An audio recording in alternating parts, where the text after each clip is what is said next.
novo exame de sangue em fase de testes no Brasil pode revolucionar o diagnóstico do Alzheimer. Os testes mostraram mais de 90% de precisão na identificação da doença. A descoberta é resultado de um estudo da Universidade Federal do Rio Grande do Sul em parceria com pesquisadores dos Estados Unidos e da Suécia.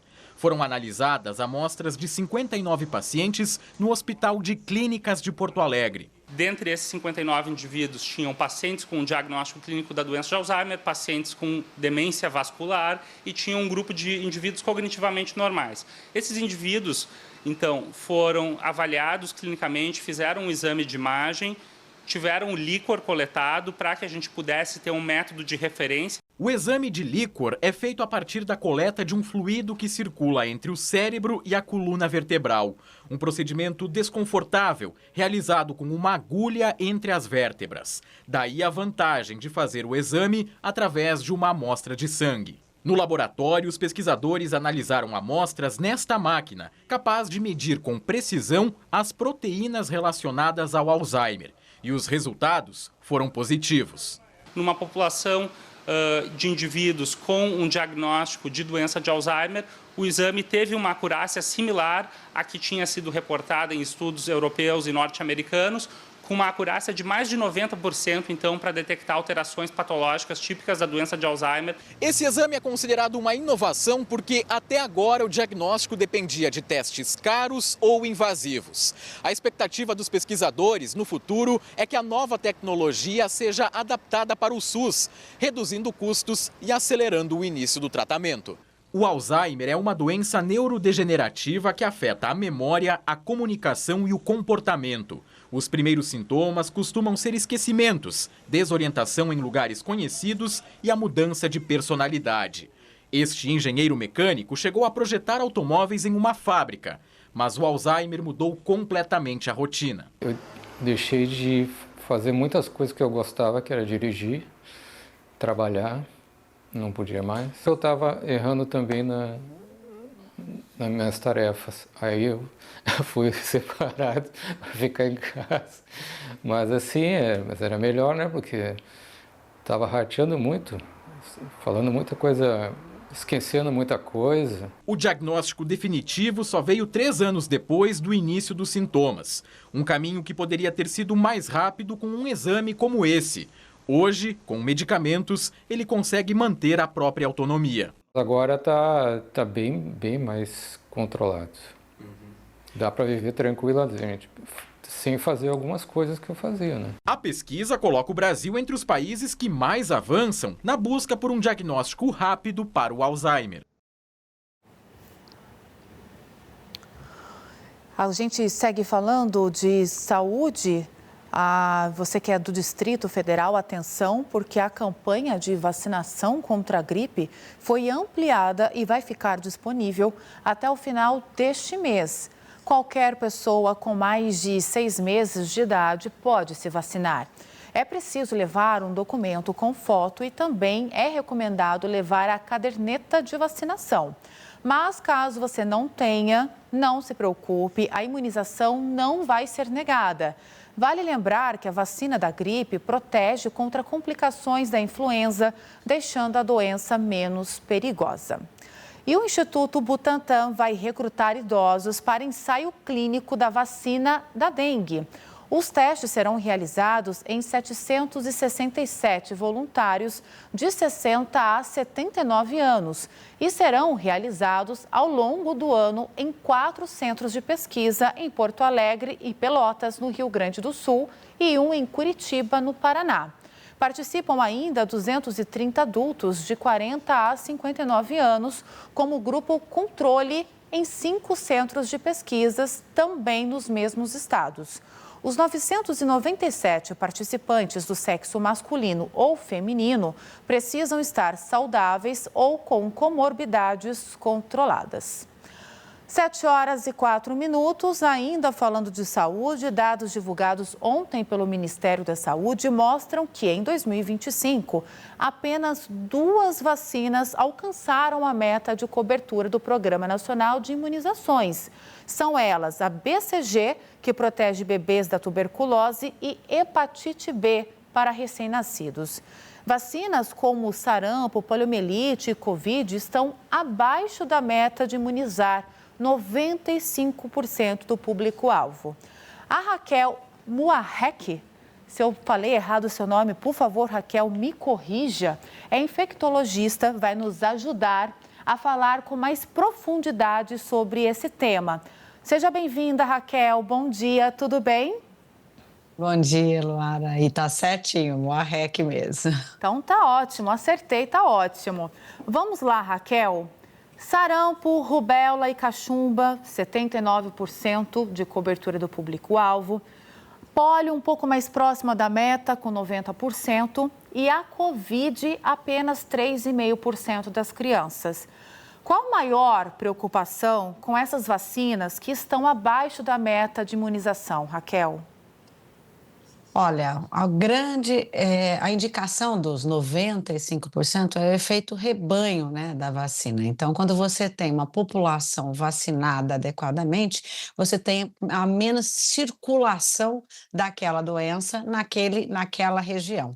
Então, quando você cai a proteção abaixo de 70%, 80%, até 80%, mas abaixo disso, você tem uma recirculação. E a gente pode perder selo de garantia, né? Poliomielite a gente não tem no Brasil há anos, né? Sarampo, a gente voltou a ter o selo, né? Agora, em 2020, a gente tinha perdido em 2020, a gente voltou depois de uma campanha ótima do Programa Nacional de Imunização, e a gente voltou a ter o selo do sarampo em 2023 para 2024. Se a gente voltar a cair por baixa a vacinação, a gente volta a ter a circulação de doença dentro do país.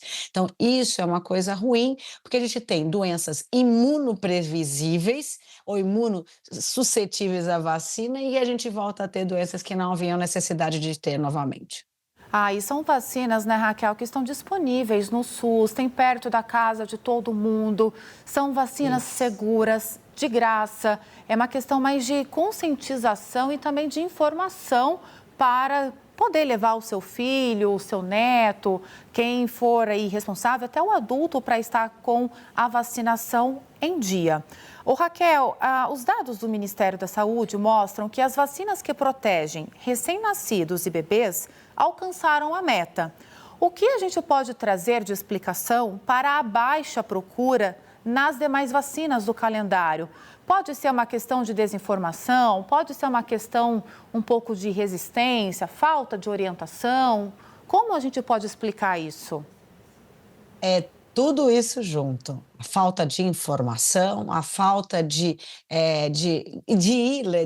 orientação, de informação, mas de orientação à população.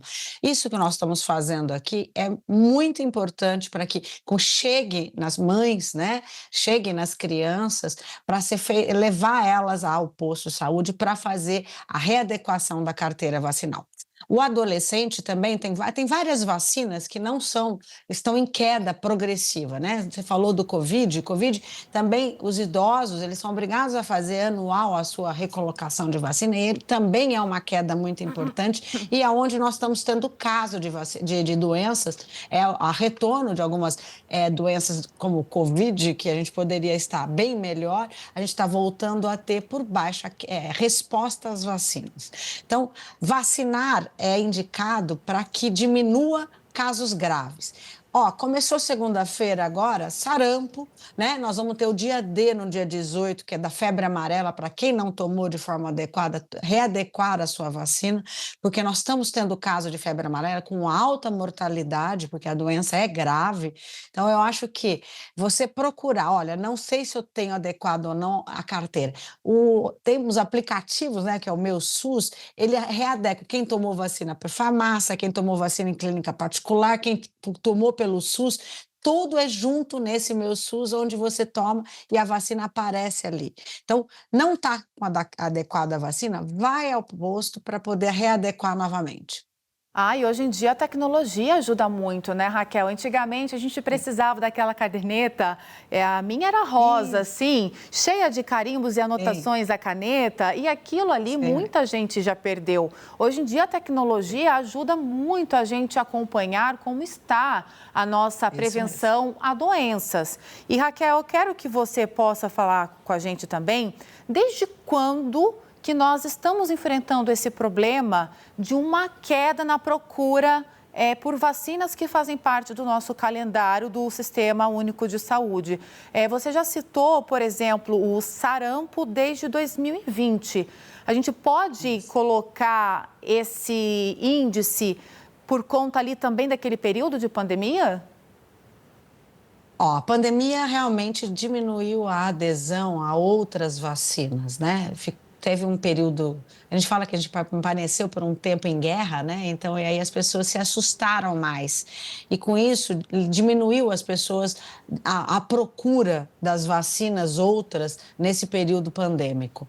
Mas não é, isso a gente vem com queda vacinal desde 2010, né? Nós tivemos diminuição, a gente estava com o selo de sarampo, como eu falei, de 2012, aí em 2020 a gente perdeu, né, e depois retornou novamente. Mas isso vem também, porque tem países que não têm a vacinação adequada como a gente tem. Nós temos um programa desde a década de 70, fantástico, e com N vacinas que tem uma cobertura maravilhosa, que diminui o risco de pessoas deprimidas ou pessoas que não têm condições a ter uma saúde mais adequada quando a vacinação é completa ou quando tem esse efeito rebanho e que não chega em pessoas que não têm condições ou não têm esse conhecimento e não vão ao posto. Então, quando você tem uma vacinação mais completa, você protege quem não tem o conhecimento.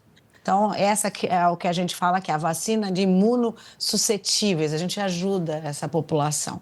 Então, tem a vacina de gripe, que nem você acabou de falar que está retornando, né? Nós estamos fazendo a vacinação que é de 2025 para 2026. Não é a vacina nova de 2026, mas ela tem essa vacina que é necessária porque está tendo mutações da gripe e ela leva a formas graves da gripe, levando a síndromes respiratórias graves. Nós tivemos, no final de 2025, síndromes respiratórias gravíssimas, com vírus sincicial respiratório, influenza, né, até relacionado à Covid, levando a óbito, né? Então, se você vacina, você diminui internações e diminui óbito. Então, é ideal que todos vacinem ou readequem. Eu indiquei recentemente para várias pessoas revacinarem para a gripe por causa da globalização e o retorno, né? Os Estados Unidos está em surto de gripe agora e, com certeza, a população entre idas e vindas traz os subtipos de gripe para o país e tem pessoas que não estão com defesa, então a indicação é que revacinem mesmo. E Raquel, como suprir então essa janela? Você falou que já vinha uma queda desde 2010. Sim. Voltou a ter uma procura pela vacina em 2022. Nós estamos falando de uma lacuna de 12 anos em que as vacinas estiveram em queda. Tem como a gente recuperar esse tempo perdido, protegendo a população?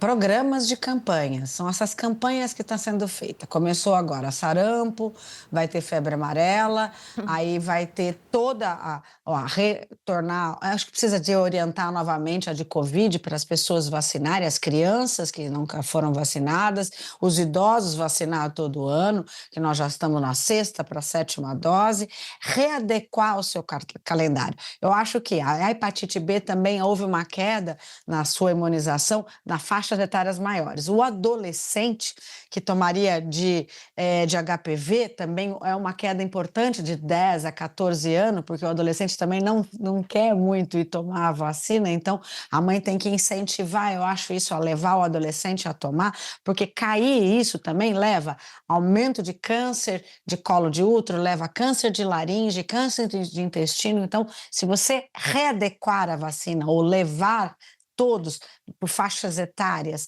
a vacinar de forma ideal, até os reforços, isso a gente diminui o risco de doenças graves, inclusive câncer.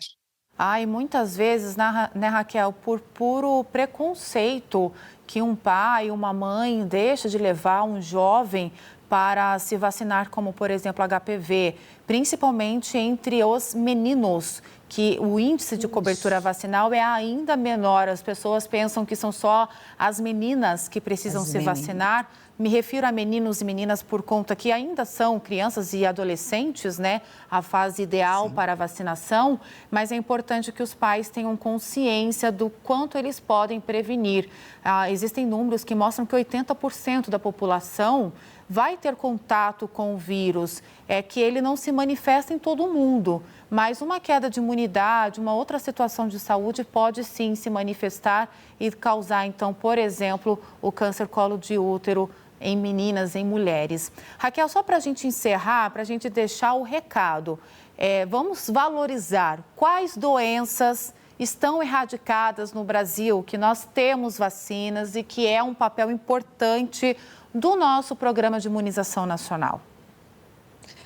Olha, um caminho, PCG, que nem nós estávamos falando, que nós temos acima de 95, nós temos proteção para tuberculose disseminada ou grave em crianças. Então, a gente já tem essa doença um pouco ausente nisso. É claro que nós temos tuberculose, e é comum ainda no país, mas essa proteção nos ajuda a diminuir a presença de graves em crianças. A polio a gente não tem há anos, nós já estamos erradicada a polio, tanto que a gente deixou de ter as gotinhas e passou a ter Salk, que ela é inativada, porque a polio, gotas, ela é atenuada e ela fica em presença de rede de esgoto, então ela faria uma proteção de barreira maior, mas que não há mais necessidade disso.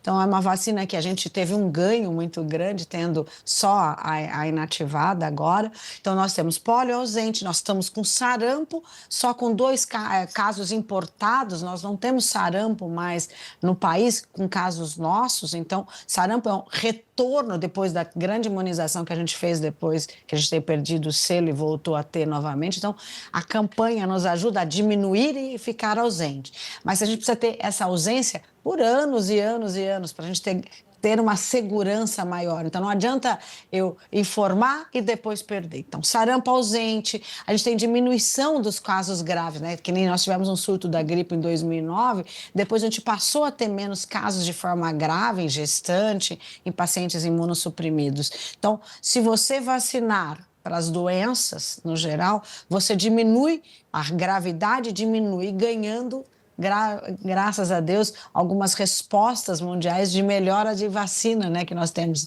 nisso.